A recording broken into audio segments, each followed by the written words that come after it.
Olá, boa noite. Dando prosseguimento aos nossos estudos dirigidos, estaremos falando agora sobre o córtex cerebral, as funções intelectuais do cérebro e o aprendizado e a memória. Primeiramente, a gente precisa falar sobre a anatomia fisiológica do córtex cerebral.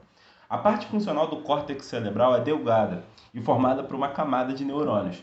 Elas possuem entre 2 a 4 milímetros de espessura e a sua área total é de 1/4 de metros quadrados.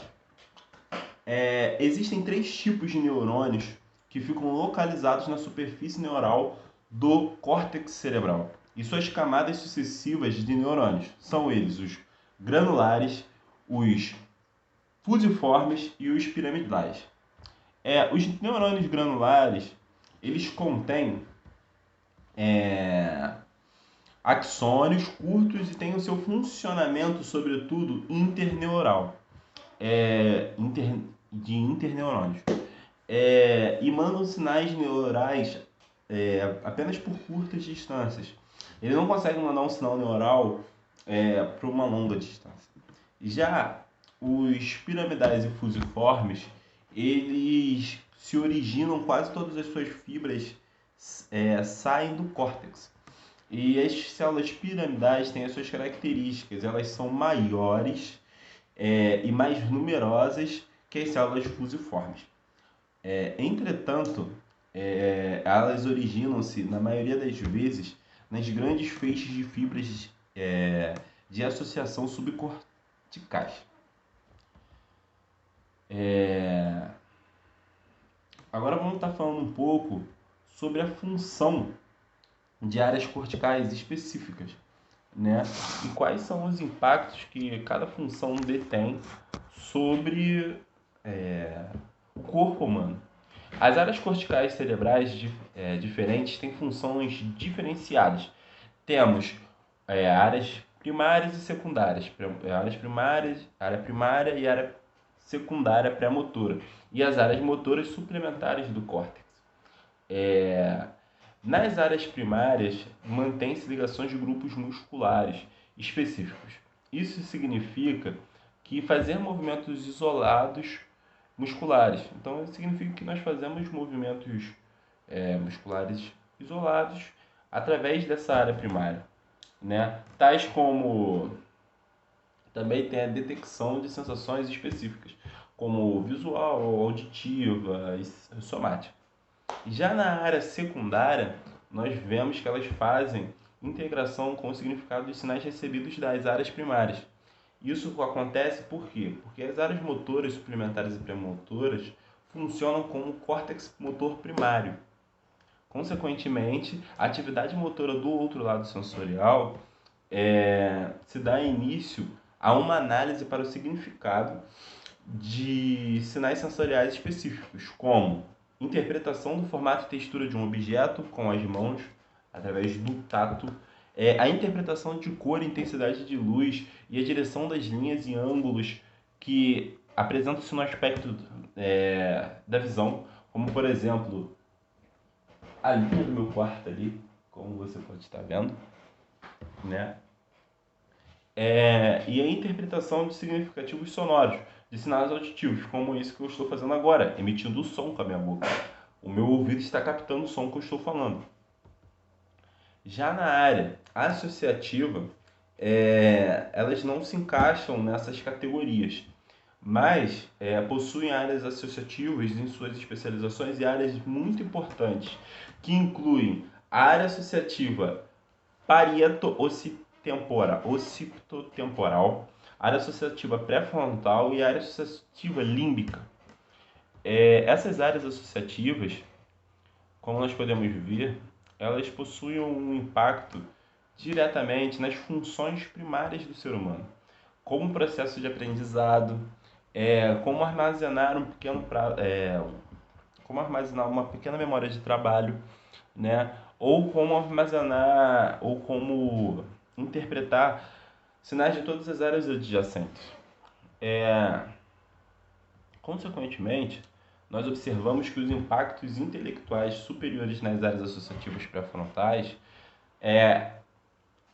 quando ocorre uma lesão nessa área, temos algumas alterações, e algumas alterações que podem ser, que serão, na verdade, né, irreversíveis para o ser humano, como não tinham propósito na maioria das relações de padrões usuais da função motora, respostas sociais inapropriadas, incapacidade de encadear tarefas em sequência, com o objetivo de atingir objetivos mais complexos e a perda da capacidade de resolução de problemas complexos. Isso é só um exemplo do que a lesão nessa área pode causar. Já a memória a curto prazo, tendo um resumo dela, a gente pode observar como, por exemplo, quando você grava um número de telefone, ele se significa, ele está relacionado à memória de curto prazo, né? E coisas do gênero, como por exemplo, eu peguei esse papel agora há pouco aqui, papel aqui agora há pouco. Isso é uma memória de curto prazo. As memórias de prazo intermediário, elas são as memórias de tipos de minutos ou semanas, como por exemplo, o que você comeu na semana passada? Arroz, feijão, couve, carne, moída. Isso é uma memória de prazo intermediário, né? É uma memória que você tem uma referência ainda, ela ainda está um pouco viva na sua mente porque aconteceu um prazo de tempo curto, como nós podemos dizer.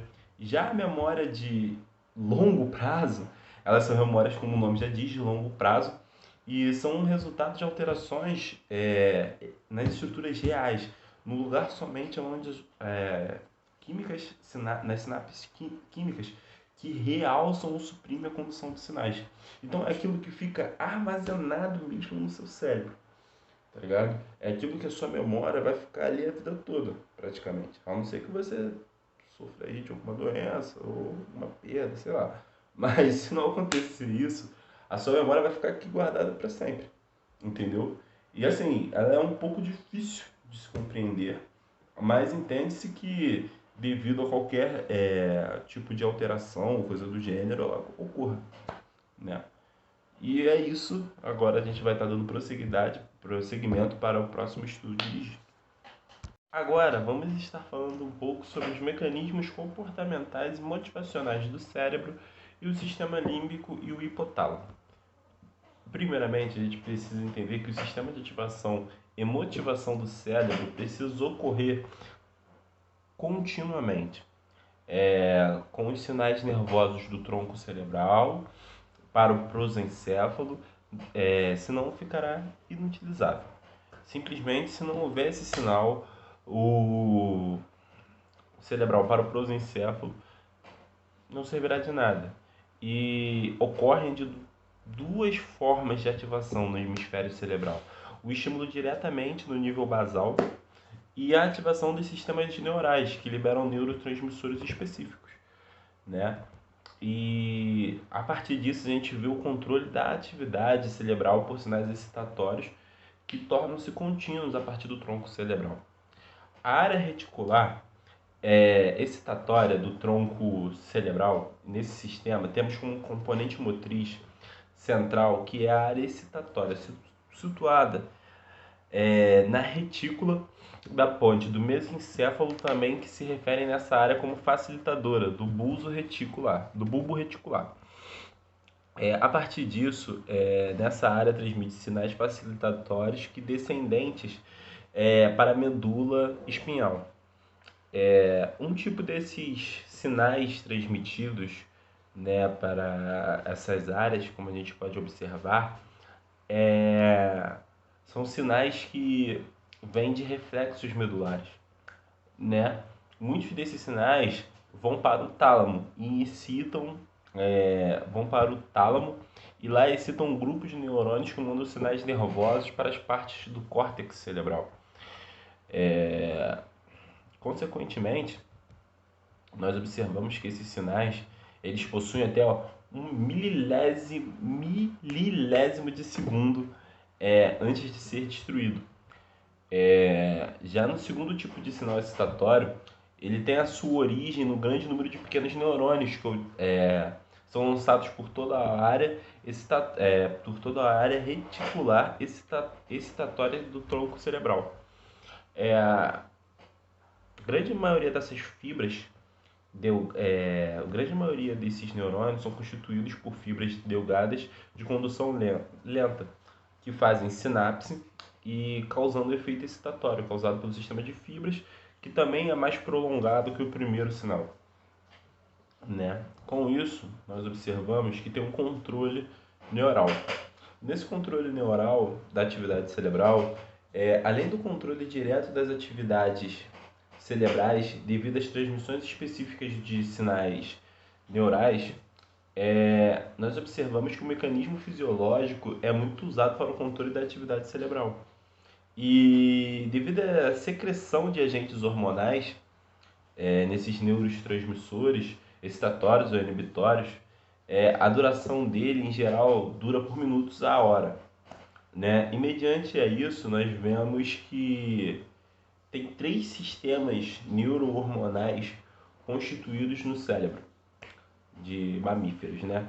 Que é o sistema da norepinefrina, da dopamina e da serotonina. A serotonina, ela, como nós conhecemos, ela é uma enzima inibitória.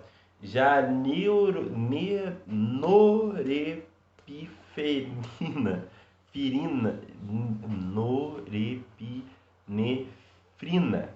funciona como um hormônio excitatório. E a dopamina, nós sabemos que ela é variante. Ela pode ser tanto inibitória como excitatória. Tem áreas que muitas das vezes ela funciona como excitatória, mas tem áreas também que ela funciona como inibitória. Aí vai muito da onde ela está localizada. Mas elas, como esses 3 sistemas contêm efeitos diferentes de níveis de excitabilidade nas partes do cérebro. Consequentemente, nós vemos que os sistemas hormonais, eles possuem impacto direto no sistema límbico. O que é o sistema límbico, né? O que a gente pode estar falando sobre ele? Ele significa todo o circuito neural que controla o comportamento emocional e as forças emocionais. Toda a nossa área emocional está situada no sistema límbico. E todo o controle da nossa área emocional está lá.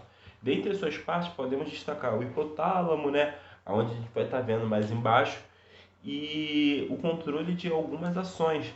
Dessas ações é a temperatura corporal, a osmolaridade dos líquidos corporais, o desejo de comer e beber também está situado nisso, e também o controle do peso corporal.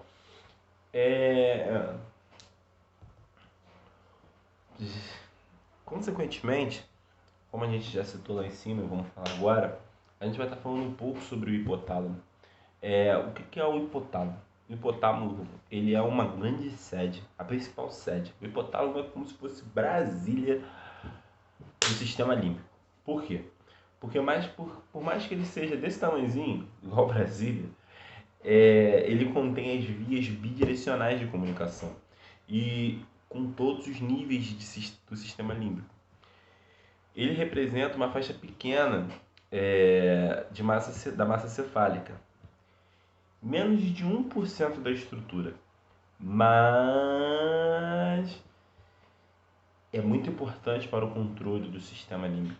Os mecanismos hipotálamos, eles servem como múltiplas funções corporais para a regulação, por exemplo, de pressão arterial, sede, conservação da água, apetite, fome e os efeitos que são causados quando se há uma lesão no hipotálamo são gravíssimos, porque as lesões no hipotálamo, elas causam, as lesões que são oriundas do hipotálamo são causadas, elas têm impactos diretos na estimulação. Lesões bilaterais no hipotálamo reduzem a fome e a sede do indivíduo. Lesões bilaterais nas áreas ventromediais, elas vão fazer que o indivíduo coma mais, beba mais água e tenha uma hiperatividade, surtos de raiva até, né? E talvez você esteja me perguntando quais sejam as funções, né, de recompensa que nós podemos ter e punição no sistema límbico, já que ele é um órgão, já que ele faz parte de um órgão tão importante, né? Do nosso corpo. E as funções límbicas estão envolvidas com a natureza efetivada sobre as sensações sensoriais, tais como as sensações agradáveis ou desagradáveis. Sobre tudo aquilo que a gente falou sobre emoções, né? Então, tudo aquilo que a gente sente prazer ou não sente prazer em estar fazendo, no comportamento animal também, tem a ver com o sistema límbico. E o centro de recompensa, devido ao procedimento, a gente pode, devido ao procedimento feito em macacos e tudo mais, a recompensa ela fica localizada no prosencéfalo medial, mais especificamente nos núcleos laterais e ventricomedial do hipotálamo. Já o senso de punição ele fica nas zonas periventriculares do hipotálamo e tálamo, e já a fuga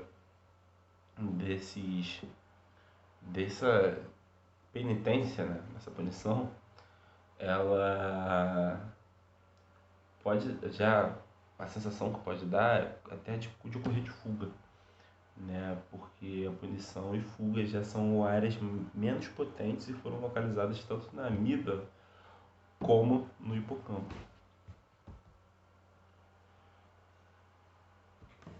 E aí, gente, agora eu vou estar passando para o próximo estudo dirigido no próximo vídeo. Nesse momento, nós estaremos estudando sobre o sistema nervoso autônomo e o sistema nervoso central. Primeiro, nós devemos entender como é a organização do sistema nervoso autônomo. O sistema nervoso autônomo se dá pela sua ativação, principalmente por centros localizados na medula espinhal, no tronco cefálico e no hipotálamo. Essas porções de córtex cerebral, em especial o córtex límbico, manda sinais para os centros inferiores, podendo influenciar o controle autônomo. A sua operação também se dá através por meio de reflexos viscerais, que no caso sinais que são sinais sensoriais do subconsciente, sinais sensoriais subconscientes dos órgãos viscerais, podendo chegar aos glândulos autônomos. Seus sinais eferentes têm transmissão diretamente aos diferentes órgãos do corpo por suas subdivisões, denominadas de sistema nervoso simpático e sistema nervoso parasimpático. As características básicas do sistema nervoso parasimpático são as fibras colagenérgicas, adrenérgicas e a secreção de acetilcolina ou norepinefrina. Essas fibras parasimpáticas e simpáticas secretam duas substâncias, a acetilcolina e a norepinefrina, que tem, quem secreta a acetilcolina é chamado de colinergética. As outras fibras secretam norepinefrina, que são chamadas de adrenergéticas, que tem um termo de adrenalina, ou alternativa aí, pifina. Os neuros pré-ganglionares são colinérgicos em ambos os sistemas simpáticos, tanto quanto parasimpático como simpático. Em resumo, quase todas não são terminações nervosas do sistema parasimpático e secretam também a acetilcolina. As terminações nervosas simpáticas secretam norepinefrina, mas poucas secretam acetilcolina. Em sua parte, o sistema nervoso simpático a sua parte que libera a síntese de norepinefrina e a sua remoção durante a ação da sua síntese de axoplasma, temos a tirosina, o transporte de dopamina pelas vesículas, a dopamina e a norepinefrina. Após a última secreção, ela acaba sendo removida, e são 3 jeitos de removê-la, que ocorre a recaptação, né, da terminação nervosa adrenérgicas pelo processo de transporte ativo, sendo esse processo cerca de 50 a 80% da remoção. E sua divisão ocorre pelo sangue, né? Os receptores dos órgãos efetores eles secretam hormônios citados, como a gente pode ver alguns lá em cima, de forma no sistema nervoso autônomo, com o objetivo de estimular o órgão efetor, né, causando alteração na permeabilidade da membrana celular de um ou mais íons, ou a ativação e inativação de enzimas, né? E os receptores adrenérgicos, ou receptores alfa e beta, eles existem o alfa 1, o alfa 2, e existe o beta 1, 2 e 3, né? Ambos são afetados pela norepinefrina e pela epinefrina, que são secretados pelo sangue. E a norepinefrina, ela excita os receptores alfa, já a epinefrina excita ambos. Mas a norepinefrina, ela também excita os betas, já que em escalas menores. A função medular, a função das medulas adrenais, ela estimula os nervos simpáticos que vão até as medulas adrenais, com a liberação imensa da quantidade de epinefrina e norepinefrina no sangue circulante com o tecido corporal. E temos, para talvez finalizar, o tônus simpático. O que seria o tônus simpático e parasimpático? O tônus é o que permite o sistema nervoso aumentar ou diminuir a atividade do órgão estimulado. Então, assim, em contrapartida, o tônus é aquele que vai permitir o estímulo do órgão, seja ele que seja afetado pelo parasimpático ou pelo órgão simpático. Olá, bom dia, boa tarde, boa noite.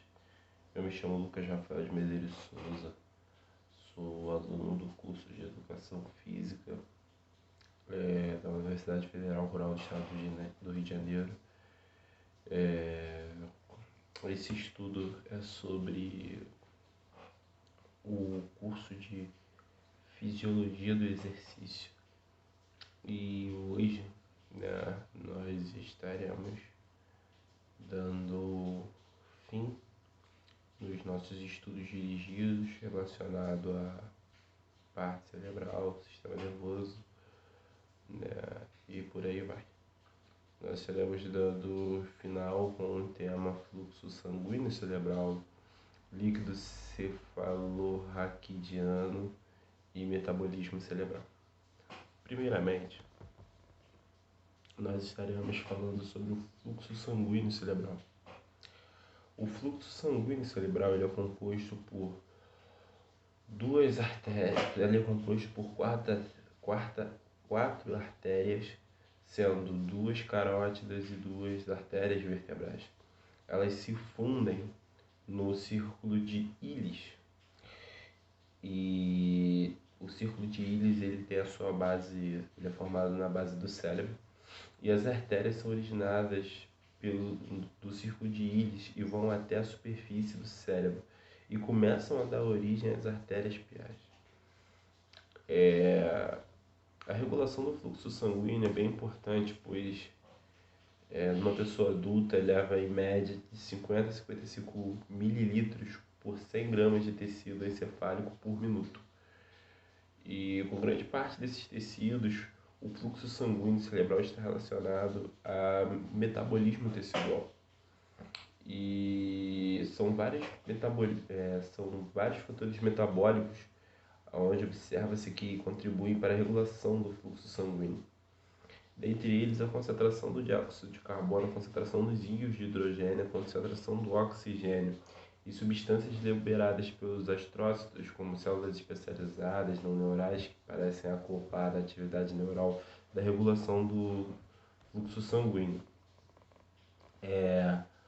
O excesso de monóxido de carbono, o excesso do dióxido de carbono ou íons de hidrogênio no fluxo sanguíneo, ele é duplicado e elevado até 70% da pressão parcial do dióxido de carbono arterial, com importante fluxo sanguíneo cerebral por dióxido de carbono e íons. A alta concentração de íons pode acarretar a depressão de muita atividade neural, aumentando a concentração de íons por causa do fluxo sanguíneo. Observa-se que quanto maior a concentração de íons ou de carbono no fluxo sanguíneo cerebral, mais danos ele terá, né? Seja nos tecidos, seja mesmo na manutenção do fluxo sanguíneo, ocorrerá alguma alteração, alguma anormalidade. Já na microcirculação, nós sabemos que, como é tradicional, em parte dos organismos, o número de capilares sanguíneos é localizado no cérebro. A maior demanda metabólica são os maiores. A intensidade metabólica é grande. E são 4 vezes maiores onde tem a substância branca. A sua característica importante nas estruturas dos capilares cerebrais é que são muito menos permeáveis que os capilares sanguíneos. Então, a gente pode entender que os capilares cerebrais eles são capilares bem mais rígidos do que os capilares sanguíneos. Até porque a parede da arteríola desses capilares ficam mais grossas em pessoas hipertensas. E as arteríolas em estados consideráveis de vasoconstricção sempre assim impedindo a transmissão entre capilares. O sistema do líquido cefalorraquidiano possui um volume de 1.600 a 1.700 mililitros. E dentro desse volume, 150 mililitros são ocupados pelo líquido cefalorraquidiano. O que seria o líquido cefalorraquidiano? Esse líquido está presente nos ventrículos cerebrais, né? Nas cisternas ao redor do encéfalo e no espaço subcarótido e ao redor do encéfalo da medula espinhal. Essas câmeras são ligadas por entre elas, né? E tem a pressão licórdia. A função deles é bem simples. É que quando, por exemplo, ocorrer um golpe na cabeça que danifique, que o lado que não foi atingido, sim, ele absorva, né? Não só o impacto em si, mas a sua causa deriva, de alguma maneira ele vai meio que absorver o impacto, entendeu? E vai evitar que o dano seja maior, né? Já no metabolismo cerebral, a taxa metabólica do cérebro é uma taxa alta, já que levamos em consideração que o cérebro está praticamente sempre em atividade. Então, requer bastante energia, consequentemente o metabolismo do cérebro vai ser um pouco mais rápido do que do restante do corpo humano. E o metabolismo cerebral, ele para vocês terem ideia, ele corresponde a 15% do metabolismo total do corpo. Isso significa que, embora a massa encefálica corresponda a apenas 2% do corpo humano, mesmo sendo tão pequena, ela ainda, em questão de peso, ela ainda requer mais ainda energia. Então, nós podemos observar que requer bastante energia. E em condições normais, parte dessa energia é fornecida pelo cérebro pela glicose. Mas, havendo alguma anormalidade, essa produção vai ser feita por outro tipo de organismo, por outro tipo de fonte de energia. Muito obrigado. Foi um desafio gravar esses novos estudos dirigidos. Tenho certeza que faltou muito conteúdo, até porque o conteúdo é muito extenso, são muitos tópicos para abordar, mas espero que tenha ficado um conteúdo bom, agradável e o menos pesado possível, sendo mais objetivo o direto. Muito obrigado, tenha uma boa noite, boa tarde, bom dia, independente de quem esteja vendo esse vídeo. E é isso.